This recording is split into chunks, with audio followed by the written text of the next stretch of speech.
Joe. Yes? Did you get a weird text from me? Something about a horse costume made out of discarded Band-Aids? I sure did. What did you do with it? I deleted it. That's not the kind of thing I want to get out about my best friend and co-host. Well, what about the one with the link to my extraterrestrial erotic fiction? I bookmarked the link because that was some good writing, but deleted the message. Aw, that's really sweet of you to say. What about the message where I brag about how easy it was for me to topple a democratically elected socialist in a South American country? I sold that one to the Russians. Did they pay you well? No, fucking cheapskates. Figures.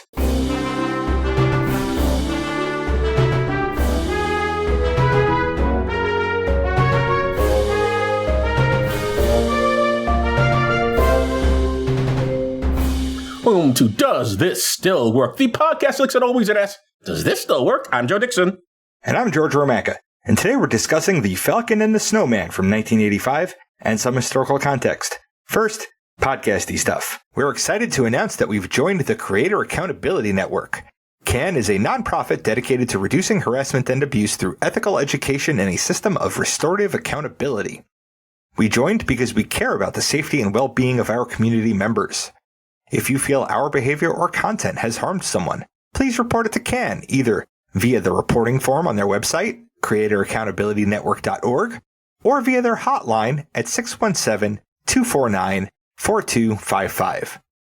They'll help us make it right and avoid repeating that mistake in the future. CAN also needs volunteers from our communities to help with their work, so if you have skills you think would be helpful, or time and a desire to help, please visit their website to find out how you can volunteer. Most importantly, get the word out to other creators who you think would be interested in getting credentialed. Help us build safer communities together. You can reach us at dtswpod@gmail.com, on Facebook, Letterboxd, and our YouTube channel. Joe is on Blue Sky at joedixon.bsky.social.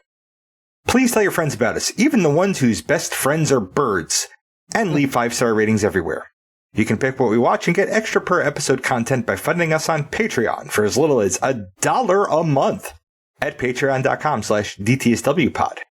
I want to say very quickly, before we get into the history section, never has something like CAN been so necessary.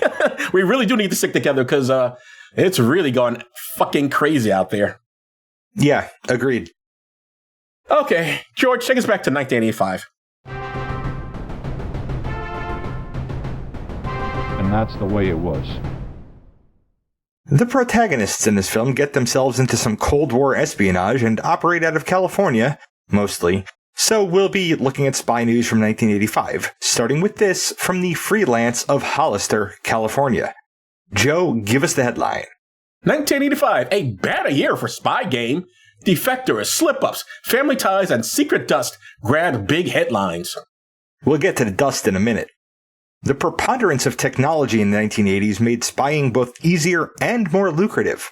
While Christopher Boyd gets into it for ideological reasons and his friend is in it for the financial reasons, almost everybody else on Earth who gets into espionage as a not like their job. I mean, if you're doing it as your job, you're doing it for the money. But everybody else definitely doing it for the money. None of them are doing it for ideological reasons. You'd think, because the government absolutely knows this fact, that the government would do more to ensure a more equitable distribution of wealth, since doing so would remove the primary motivation for people to turn spy. You'd make it a more secure country if everybody's boat got lifted in this fucking water. Well, but that's godless socialism, George. What are you talking about? Yes, it is. While the US and USSR were the two biggest kids on the block, every country has had its own intelligence apparatus. Joe, give us this headline from the Turlock Journal of Turlock, California. European spy fever. Espionage running and weakening East-West relations. Norway, the Germanys, New Zealand, Ghana, Israel, Italy all had their fingers in each other's pies. Intelligence ministers were being fired, spies were defecting, governments were being manipulated, and a Greenpeace boat even got sunk. I still do that now. Just very quickly, just in case, I'm sure most of the people listening to this would already know this, but there were two Germanys. If you just remember, East Germany and West Germany. That's what it says, the Germanys. Some were thinking this could be the end of peace as we know it.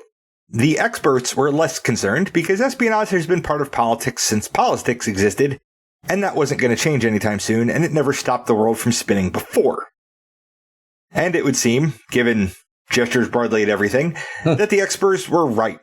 So since we can feel safe and secure in the knowledge that all the countries spying on each other is actually what keeps everything working, we can look at the lighter side of spying with this story from the Daily Times Advocate of Escondido, California. Joe? Spy dust could be handy product for the absent-minded. I like the absent-minded professor. Something like that. This one time, Joe had scheduled a monthly thing, and I was all set to go, except I couldn't find my keys. I spent 2 hours looking for them, only to find them between two oven mitts, having apparently put the keys on the bottom one before covering it with the other one while looking for them. Well, you have a little background on yourself. You have a tendency to have something and just put it down anywhere. Because you remember when I was over at your house putting together these boards, you kept putting the glue or whatever it was down and not being able to find it again. Yep. And as annoying, inconvenient, and disappointing as that was, Joe never suggested that I dust my hands with nitrophenyl pentadenyl so that I could see everything I touched illuminate under UV light. He did suggest I get a tile dongle, and I did, and it has helped me find my keys at least a dozen times since. Nitrophenyl pentatenadyl, or however you say it, is an almost invisible powder that the KGB used to track the doings of suspected US agents or suspected Russian defectors.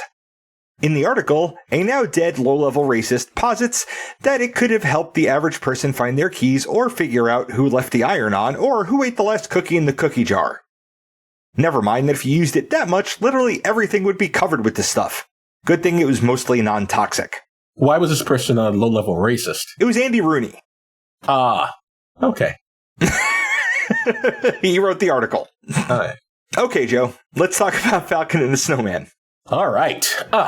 So, this film is directed by John Schlesinger, and for the podcast, we've seen his work in Midnight Cowboy, and I've seen his work in Marathon Man.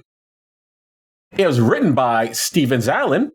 For the podcast, we've seen his work in American Gangster. Both George and I have seen his work in The Girl with the Dragon Tattoo and Schindler's List, and I've seen his work in A Civil Action, The Irishman, and Clear and Present Danger. And I've seen his work in Mission Impossible.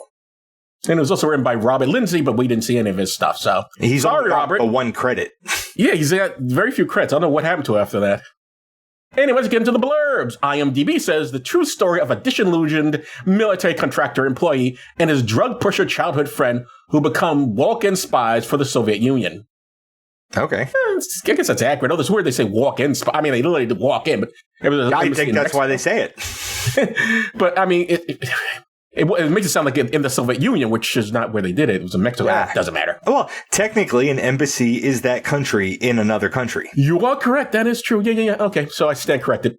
Fandango, where I saw this movie, says two ex-altar boys, Sean Penn and Timothy Hutton, turn national traitors in this compelling real-life drama. Idealistic son of an ex-FBI agent and his volatile, dope-dealing friend pull off the most brazen act of espionage since World War II when they sell some of America's most sensitive secrets to the KGB. I'm not sure how brazen this was. Well, we'll get into it, but some of the behavior, at least one of the characters, I'm like, how are you not dead? Yeah. One of these guys, like, if this was not a real story, I would think, oh, this is bullshit. They would have killed him. It's real. So apparently they wouldn't have. But all right. Anyway, we got to finish the characters. All right. So the characters that we should be discussing is Christopher Boyce, and he's played by Timothy Hutton. And I've seen Mr. Hutton's work in All the Money in the World and American Crime, the TV show. Dalton Lee is played by Sean Penn. For the podcast, we've seen him in Milk and Fast Times at Ridgemont High. And for myself, I've seen him in Dead Man Walking, Licorice Pizza, and Bad Boys 1983, not the one with Will Smith. Charlie Boyce is played by Pat Hingle. For the podcast, we've seen him in Batman, 1999 version. Both of us have seen him in Batman Returns, and I've seen him in Shaft 2000. I think he played a cop in that too. Interesting. I've also seen his work in Splendor in the Grass and On the Waterfront. And I've seen him in Brewster's Millions, heard him in The Land Before Time, and seen him again in Batman Forever and Batman and Robin. Dr. Lee is played by Richard Dysart. For the podcast, we see him in Being There. And I've seen his work in Mask, 1985 version. That's with Cher. I've also seen him in the autobiography of Miss Jane Pittman, and The Hospital. And I've seen him in Back to the Future 3. Laurie is played by Mandy Kaplan, and I've seen her in The Deer Hunter. Gene is played by Dorian Harwood. For the podcast, we see him in Full Metal Jacket, and I've seen him in the Jesse Owens Story TV movie. And Alex is played by David Schutt, and he was in the Pro TV series, which I'm familiar with, but I didn't really watch every episode. Okay, let's get into the discussion portion. Okay. George, how the hell did Dalton Lee, he's a snowman, not get himself murdered by the Russians? I don't know, Joe. I'd have killed the fucker. It is insane, the things he breaks into the embassy at one point. The guy tells him his, I don't know, spy master, whatever it's called, and spying, like, do not meet me here. Do not do this in public. And he does it anyway. Mm-hmm. He sure does. But the irony is, of course, other than pulling out guns, and I guess they do throw him out of a car at one point, they never really do anything really bad to him. It's weirdly, it was the Mexican government, when he gets arrested, finally gets caught. They're the ones who beat the shit out of him. Mm-hmm. Even to the point of somebody said in the toilet. Because they think he's a murderer. I guess. I don't know. It's like, wow, they're really brutal. Do you think if Dalton Lee wasn't a drug addict, they would have gotten away with this? No, I think he was stupid. I think that more than him being a drug addict is what got him caught. Okay. Actually, what really got him caught is littering. Like, that's what he was arrested for. He littered outside of the Mexican embassy, and that's what he got picked up for. Like, I read their Wikipedia files, the entries. It was dumber. I mean, sure, yeah, both these guys are very much alive. How would you characterize these two guys? Traitors, idiots, whistleblowers? I think you could go with idiots, right? I mean, all of the above. I mean, but not whistleblower. Because they didn't blow a whistle. They sold secrets. They kept it a secret. They just sold secrets. Yeah. Like, what whistleblowers do is shine light on things. They bring things to the public, or they bring things to the attention of authorities that can do something about them. These guys didn't do that. This guy saw a cable that he wasn't supposed to see, realized that the U.S. government was acting like a bunch of assholes, and was like, well, somebody once wrote a newspaper article about this, and it didn't change the entire way the government works, so that obviously won't work. I have to do something different that can also make me rich.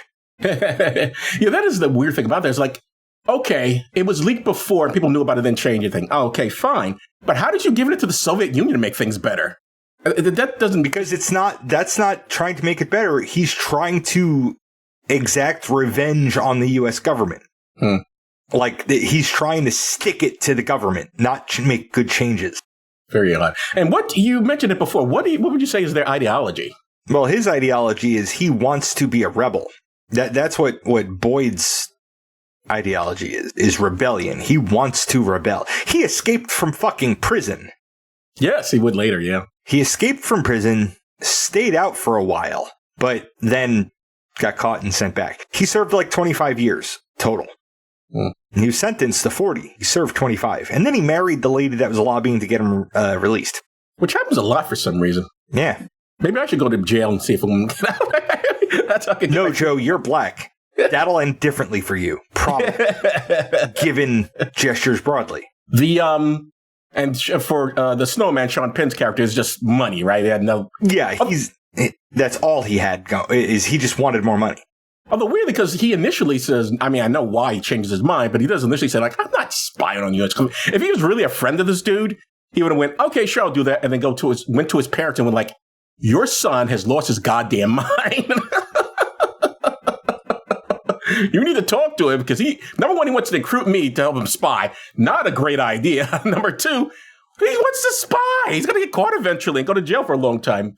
You need to step in there. All right. How would you describe their relationship? Unhealthy. Do you think they're exploiting each other? Yes. Or they're just 100% exploiting each other. That's it. Like, again, one is all about the money. The other just wants to rebel. So one uses the other to do his rebellion, and the other's using that to make money. And then it all falls apart because the one making money is dumber than the one doing the rebelling, but not like the one doing the rebelling was really much better. I agree with some of that, but at the same time, I mean, they clearly were also friends. Yeah, but they shouldn't have been after like the first backstabby message that got sent. And as you know from reading the Wikipedia, the Falcon was going to escape, in fact, did escape, and offered it to Snowman, which, why were they in the same prison? I do not know. That seems weird. But then the same prison offered it, hey, I'm going to escape. Want to come with me? And the guy says, no. Have you gotten me in enough trouble? Well, Snowman had a life was sentenced to life. He got paroled, but he was sentenced to life, which is, I mean, it's weird, but not weird. Because he was also a drug dealer and a known drug dealer. Like, he had warrants already. So that all cumulatively resulted in a life sentence, whereas actual Spy got 40 years. Now, the character of Timothy Dalton's character, Timothy Hutton's character, Timothy Dalton, that would change the movie. Timothy Hutton's character, the Falcon, he worked in the office with Laurie and Jean. And I have to tell you, they look like a lot of fun. I wouldn't mind that job. I mean, what the fuck? But I do want to ask this. What is the oddest place you ever made a margarita? I've never made a margarita, Joe. In your entire life? Yes. Wow. In my entire life, I've never made a margarita. Well, they make one, and what do they use? A shredder. A shredder. They make a margarita shredder. Which apparently was true. Like, that happened. Yeah. Because it's going to crush ice real well. I guess, but it's pretty funny. Like, oh, yeah, we would come into the office, pour up our drinks, and have margaritas while we're working. Like, oh, this is the dream. Anyway, did Christopher Boyce, the Falcon, job look cool to you? And I already said it looks cool to me. And didn't Gene and Laurie seem kind of fun? I mean, there's a scene where they're in a strip club where Gene loses his goddamn mind and starts saying the most, I'll say, fascistic stuff. But other than that, he's usually quite lovely. I mean, it's a super secretive desk job. That doesn't look like their job didn't look cool. What they did other than their job looked cool. I guess you're right. Yeah, what they were allowed to get away with was cool.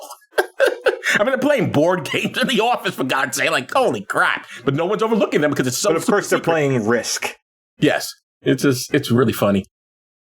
As a father, how would you feel if one of your children did something like this? And I just want to mention the fathers, of course, and was a Dr. Lee, that's the Snowman's dad. He's the one who, I guess he's a doctor. But the Falcon's dad is an Mr. Boyce.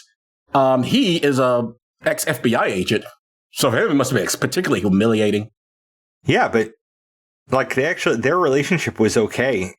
Like after like they got along fine. I would look at this as my kids did something stupid. But kids do stupid shit because they do stupid shit. Like, they're my kids. Unless they'd have to become Gene's ideology for me to, like, start questioning whether I want to still be there in their life.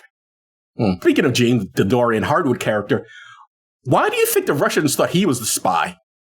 Because in the film, of course, it's initially just Sean Penn going to them, and Tim Allen just supplying the information, doesn't want to be there. But when they start asking about, well, who's your source for this? And they ask, well, is he a Negro? Is he black? And then Sean Penn goes like, sure, why not? But I wonder, why do you think they would thought it was Gene? Which seems to be the implication. Because Gene has worked there longer. Like, the Russians would already have intelligence that's an important place where things that they want to know are, and they would have done the groundwork of surveilling and seeing who comes in and leaves, and they would have deduced at some point that Gene was a person that would know stuff, and he might be the one that wants to sell secrets. They might not have known that Christopher was there yet, or not really known what his role was. Oh, that's a good point. Yeah, maybe they just didn't know about him. Because that seemed weird. Like, if you hear the guy talk, yeah, he's definitely not the spy. So, the Russians are not doing a good job spying there on what that dude is up to. Have you ever been at a job where you left I guess they didn't leave. I guess it was after work. They all go to a strip club. I can't imagine going to a strip club with my coworkers. So number one, strip clubs are not as fun as they make them out in the movies. They're really not. But everything is overpriced.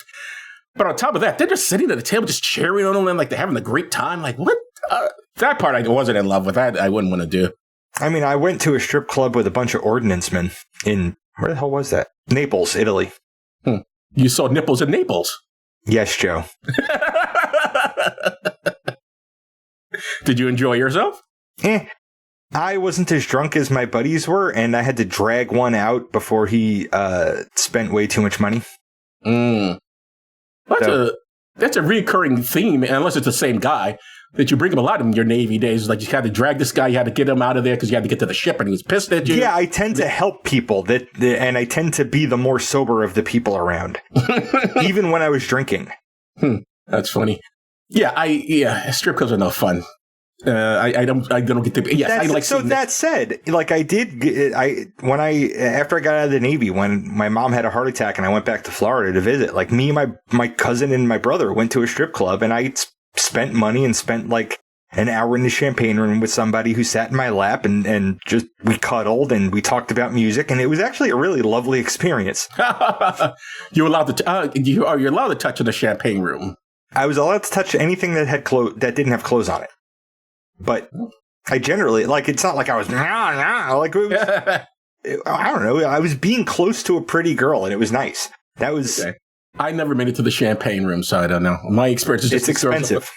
Yeah. This girl's up on the stage dancing, which is great. I like naked women, too, but... And one time, my friend took me to a strip club, Brendan, if you remember him. Mm-hmm. And... there was this woman who really was interested in me, and you could imagine why. She wanted money. And she just like kept trying to offer me do stuff and going like, I'm not going to pay for all this. I'm sorry. It's just not going to happen. Especially then, when I didn't have that much cash. So, do you think this could still happen today? What happens in the Falcon and Snowman?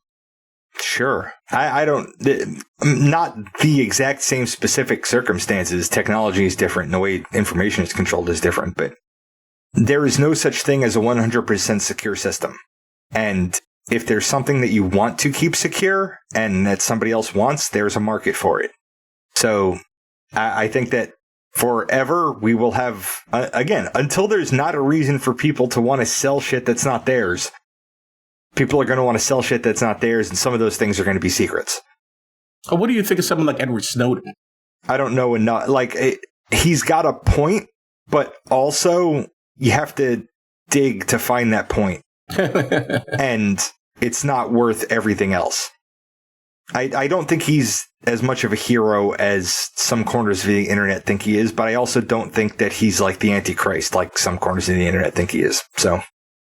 I think he's just another fucking guy just making his way through the world doing shit. Like, he's no worse than the guy that interrupted the HBO broadcast of this movie to protest the higher rates that HBO is charging satellite users.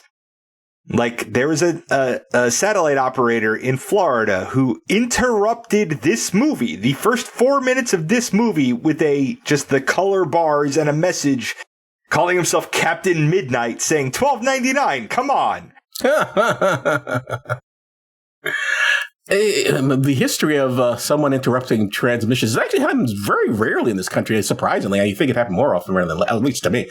Should have more. All right, so... So Edward Snowden is not, you don't hate, but you don't love either. But he, interestingly enough, at least he went to Russia.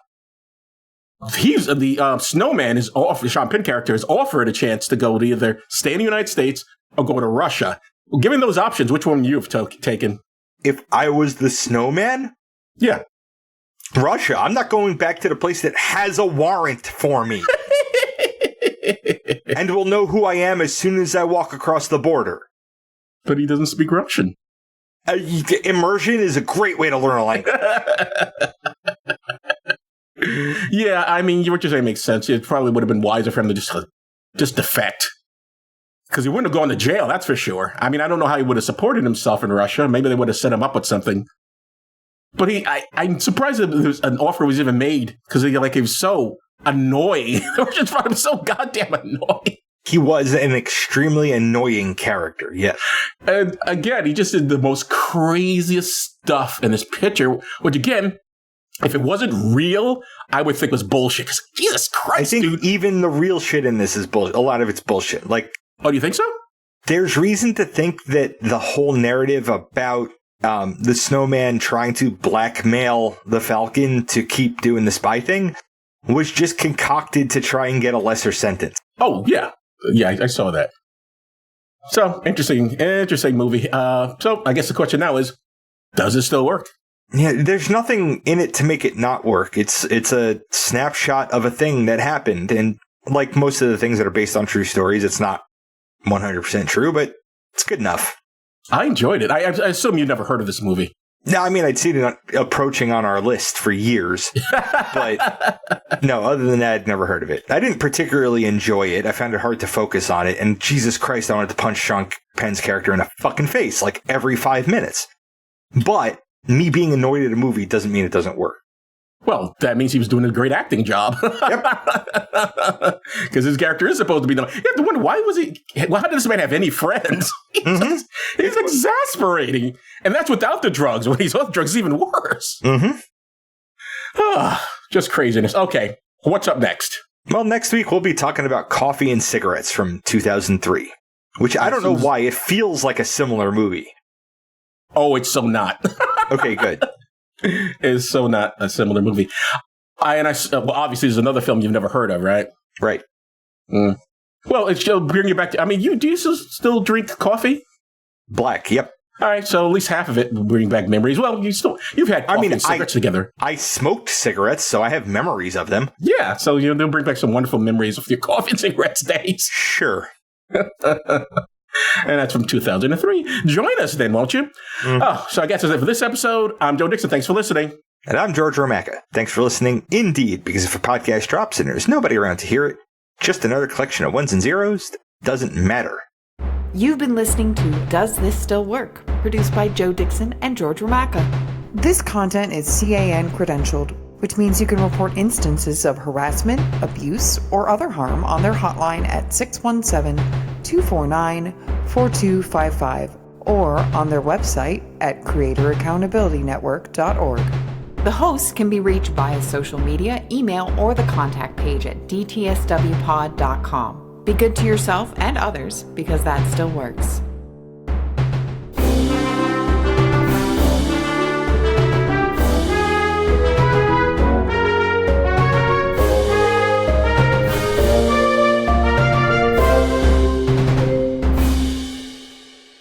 At least a dozen times. From No Stupid Questions. Why do we close our eyes when we kiss? From Stupid Questions. Why don't Jedis just use the Force and turn off their opponent's lightsabers? From Random Questions. How many bones have you broken, Joe? Back to No Stupid Questions. If it takes 20 seconds to successfully clean your hands, why don't automatic sinks not last that long? Back to No Stupid Questions. Do teeth taste like nothing? Or does your mouth just get used to the taste of teeth? And finally, Random Questions. If you were to change one part about the human body, what would it be and why?